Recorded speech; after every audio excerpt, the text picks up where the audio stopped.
வாழ்க வளமுடன். கம்பொங்குடி டிவி நேயர்களை வாழ்த்தி வரவேற்கிறோம். பலரின் கேள்விகளில் ஒவ்வொன்றாக நாம் பதில் சொல்லி வருகிறோம். மஞ்சளின் மகத்துவம் பற்றி அகஸ்தியர் என்ன சொல்கிறார் என்று கேட்கிறார்கள்.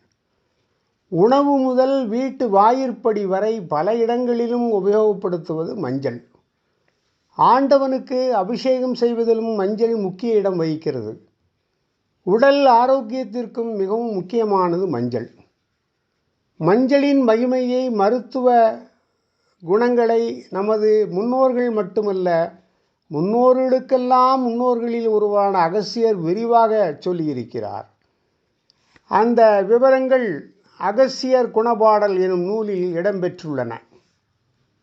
அவர் சொல்வதன் கருத்து, மஞ்சளை உடலில் பூசி குளிப்பதால் உடல் பொன்னிறம் பெறும், கெட்டவாடை நீங்கும், வசீகரமான தோற்றம் உண்டாகும், வாந்தி, வாய்வு, சூடு, திருஷ்டி, தோஷம், தலைவலி, நீர் கோத்தல், மூக்கில் நீர் பாய்தல், வீக்கம், வண்டுகடி, புண் ஆகியவை நீங்கும்.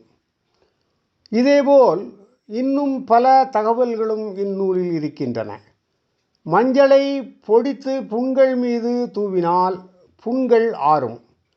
மஞ்சளை சாதத்துடன் சேர்த்து அரைத்து கட்டிகளின் மீது வைத்து கட்டினால் கட்டிகள் விரைவாக பழுத்து உடையும். மஞ்சளை சுட்டு அதன் புகையை முகர்ந்தால் நீர் கோர்த்தல் பிரச்சனை நீங்கும். மஞ்சளையும் வேப்பிலையையும் சேர்த்து அரைத்து அம்மை கொப்புளங்களின் மேல் பூசினால் கொப்புளங்கள் பழுத்து உடைந்து விரைவில் ஆறிப்போகும் என்று அகஸ்தியர் இந்த நூலில் வழிகாட்டுகிறார். அகஸ்தியர் சொன்ன கருத்துக்களை பின்பற்றி நாமும் மஞ்சளை சரியான முறையில் உபயோகித்து பலவிதமான நோய் தடுப்புகளையும் பலவிதமான புண்கள் ஆறுவதையும் நாம் பயன்படுத்தி கொள்ள வேண்டும். வாழ்க வளமுடன். ஓம் நமச்சிவாய.